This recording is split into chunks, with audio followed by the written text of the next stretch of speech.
Mr. Speaker, I rise to pass on some incredible news about Proposition 36 in California. This is an initiative that is designed to make crime illegal again in California, to restore appropriate consequences for theft and for drug crimes. Prop 36, which will be on the ballot in just a few weeks here, was recently polled by the Public Policy Institute of California. And the results are overwhelming. 71% of California voters are in support compared to 26% opposed.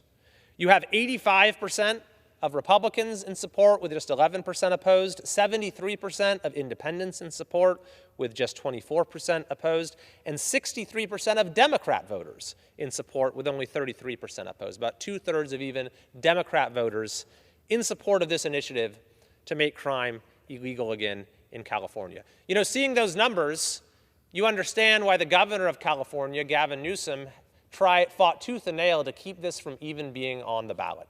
He concocted a number of truly outrageous schemes that were specifically designed to cancel the vote, to stop Californians from even having an opportunity to vote on this important proposition.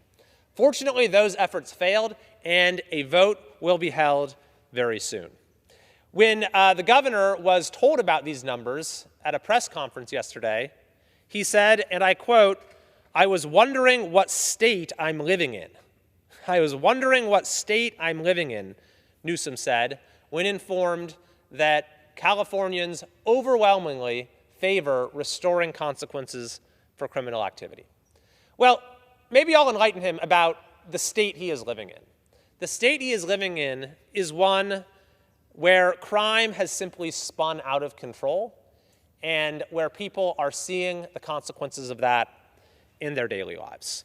Proposition 47 is the primary culprit. It was passed about a decade ago, and it effectively eliminated consequences for retail theft, no matter how many times you stole, and it eliminated consequences for possession of even hard drugs, which basically ended the ability to get addicts into treatment. The consequence of these two things are that in many parts of California, on your way to the grocery store or walking around to downtown, you'll have to go through open-air drug markets. You'll have to dodge needles. You'll see people suffering, withering on our streets, tragically dying all too often from overdoses on our streets. And then if you want to go in and shop at a grocery store or even a convenience store, a CVS, you'll see almost everything under lock and key. You have to go get a clerk to open up the lock for you if you want to buy frozen goods or if you want to buy shampoo and conditioner. It's really the sort of thing you never would have expected to see in America, and yet it's what Prop 47 and its progeny in California have spawned, the reality they have created, where Californians now overwhelmingly say that crime has continued to get worse. And indeed, that's borne out in the numbers. Property crimes have gotten much worse since Prop 47. All types of crime, violent crime, has gotten significantly worse in just the last few years. So the results of this poll, the overwhelming support for Prop 36, are a recognition of that. And I'll read you, by the way, the title of the initiative. It says, allows felony charges and increases sentences for certain drug and theft crimes. That's all it says. That's the information people have.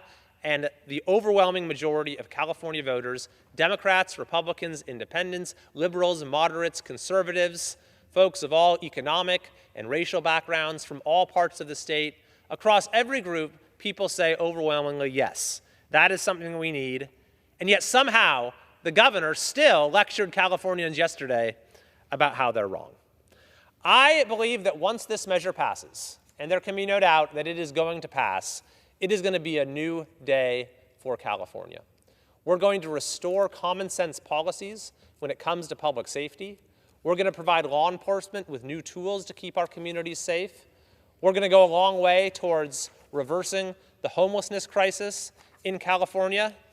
And maybe most importantly, the people of California will demonstrate the agency that we all have to set our state on a different course, even when our out-of-touch political class attempts to stand in the way.